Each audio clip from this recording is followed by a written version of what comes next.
Trevor Green for RSJ Radio.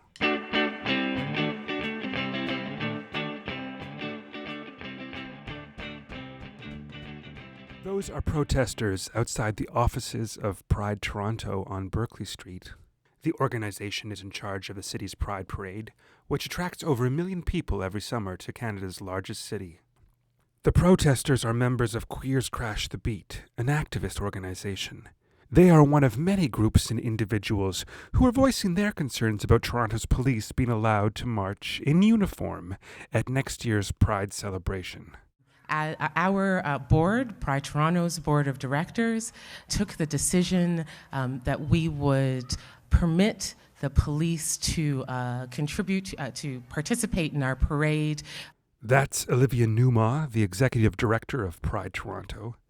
She spoke at a press conference on October 16th, appearing with Mayor John Tory and the Toronto Chief of Police, Mark Saunders. One member of the community who has been angered over Pride Toronto's decision is 34-year-old academic and activist Anthony Oliveira. He has his PhD from the University of Toronto in English literature. I spoke to him about his views on Pride Toronto's decision. I think that a mistake is being made, and it is one that the police are exploiting, which is to read Pride Toronto as somehow the spokesperson for Toronto's queer community, that what Pride says goes. And if Pride rubber stamps the Toronto police or whatever other causes march in its parade, that therefore the Toronto community of queer people approves of those causes. Oliveira says he doesn't want police in uniform at the parade. Even if you're a gay or lesbian cop, he says you should come in your civilian clothes.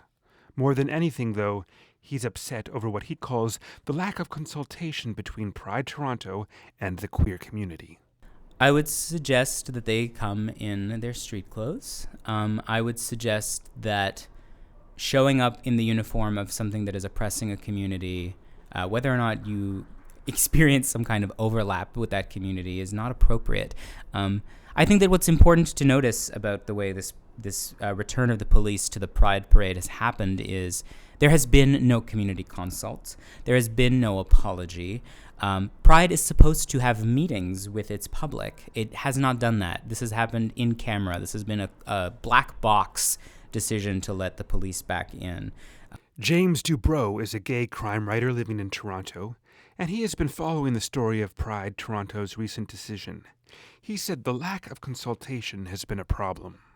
Part of the community concern is that they haven't, a lot of the community organizations felt they really weren't consulted about whatever deal was made.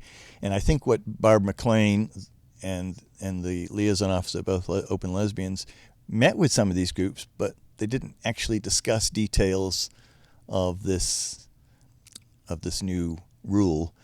And they thought just meeting was enough as police officers.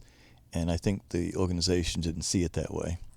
Olivia Newmaw, the executive director of Pride, doesn't deny the fact that there are issues with Toronto police. But she says Pride Ontario is just trying to find solutions. There have been a lot of issues with the way in which the police service work with LGBTQ2+ communities to realize our safety. We have to understand, unless we start sitting around the table and talking about what these issues are together, we are not going to find solutions to them. And it's all of our jobs to try to find solutions to these problems. The parade isn't until next summer. And as tensions mount between Pride Toronto and the queer community, it's clear that this issue is far from over. For RSJ Radio, I'm Trevor Green.